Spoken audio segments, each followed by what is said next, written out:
Bismillahirrahmanirrahim. Assalamualaikum warahmatullahi taala wabarakatuh. Alhamdulillahirabbil wassalatu wassalamu ala rasulina Muhammad wa ala alihi washabihi ajmain. Allahumma salli wa sallim wa barik wa karrim wa azim ala Muhammad wa ala alihi washabihi ajmain. Amma ba'du. Alhamdulillah, malam ini kita akan berbicara tentang surah Al-Kahfi. Surah Al-Kahfi tergolong dalam surah Makkiyah yang terdiri daripada 110 ayat. Antara nama lain surah Al-Kahfi ialah Ahlul Kahf dan Ashabul Kahfi. Ketika surah ini menyebutkan tentang pelbagai ujian yang dihadapi oleh seorang hamba dalam kehidupannya. Antaranya ujian harta, ujian kekuasaan, ujian ilmu, ujian agama dan macam-macam ujian. Maka surah ini dinamakan surah Ashabul Kahfi. Mengkisahkan tentang pemuda Ashabul Kahfi. Kerana mereka ini menghadapi ujian yang paling besar, iaitu ujian agama, ujian keimanan mereka. Keutamaan surah Al-Kahfi ini dinyatakan dalam beberapa hadis Rasulullah SAW.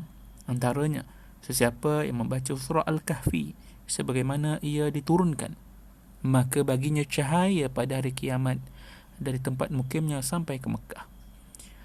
Rasulullah SAW juga bersabda, sesiapa yang menghafal 10 ayat pertama dari surah Al-Kahfi, maka ia dijaga daripada fitnah Dajjal.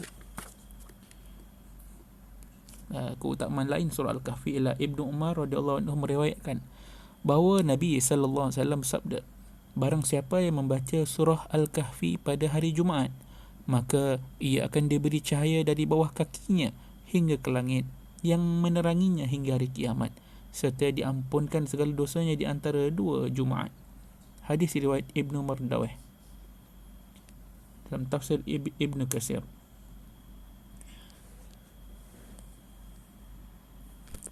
Seterusnya adalah marilah kita berbicara tentang tema utama surah Al-Kahfi. Apakah tema utama yang dibawa oleh surah ini? Surah Al-Kahfi membicarakan tentang penjagaan terhadap ujian, iaitu fitnah. Fitnah ini yang termasuk lain ialah huru-hara. Contoh kalau fitnah Dajjal, huru-hara yang dibawa oleh Dajjal. Tema-tema surah Al-Kahfi yang lain pula ialah tentang fitnah agama, ini huru-hara dalam agama.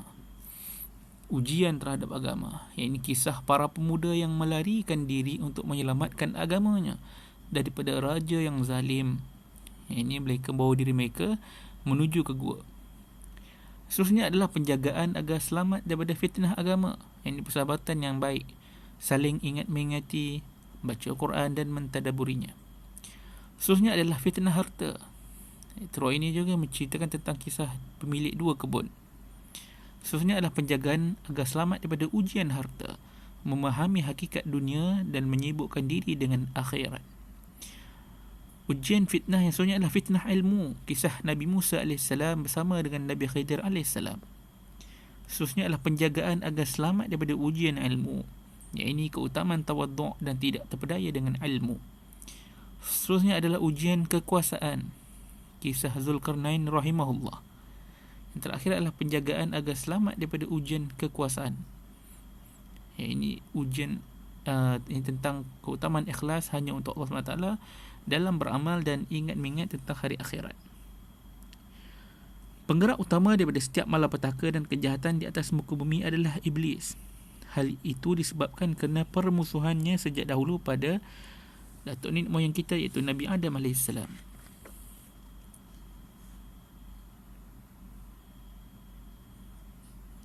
Dan seterusnya adalah surah ini juga membicarakan tentang isu dakwah. Ini mengajak orang untuk mengingati Allah. Dakwah kepada Allah Taala dalam surah ini disebutkan dalam seluruh tingkat-tingkatnya. Beberapa fasa ini beberapa pemuda berdakwah kepada penguasa negeri. Yang kedua, sahabat berdakwah kepada sahabatnya. Guru berdakwah kepada anak muridnya. Dan yang paling besar adalah penguasa, raja berdakwah kepada rakyatnya. Allah SWT tidak menyebut nama-nama pemuda dalam surah ini, namun Allah SWT mengabadikan amalan mereka. Yang ini demikian itu kerana nilai seorang manusia itu terdapat pada amalannya. Sebab itu ulama merasakan bahawa nama tidak penting, rupa tidak penting, nasab tidak penting. Yang penting pada nilai manusia itu sendiri, pada amalannya, itu yang penting. Allah SWT berfirman, dalam surah Al-Kahfi ini yang bermaksud, dan ingatlah ketika kami berfirman kepada para malaikat, sujudlah kamu kepada Adam sebagai tanda hormat, maka mereka itu sujud kecuali satu makhluk yang bernama Iblis. Dia ini dari golongan jin.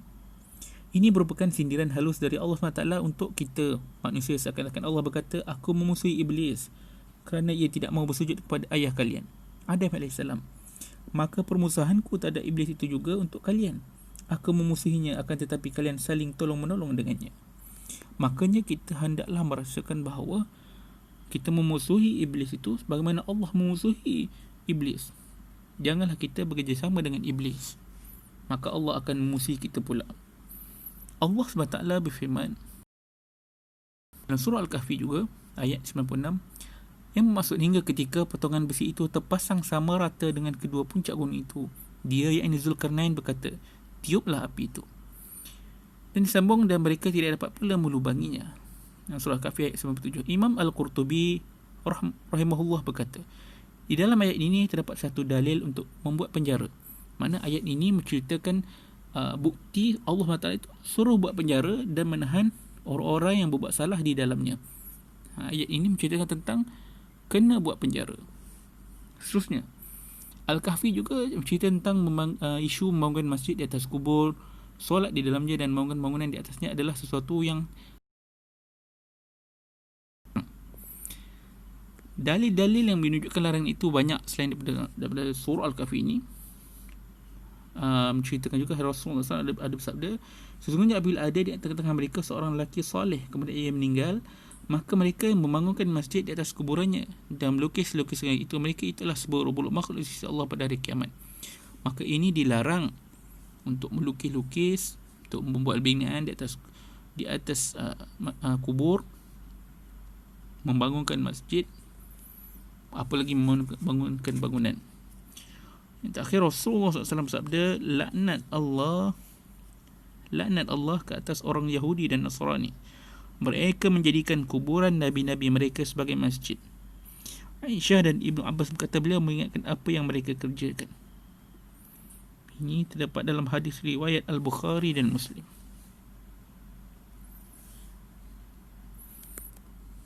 Jadi sekian itu saja untuk pembicaraan tentang surah Al-Kahfi. Mudah-mudahan kita dapat membaca ayat 1 hingga 10 dan 10 ayat akhir setiap hari Jumaat dan boleh menghafalnya insya-Allah.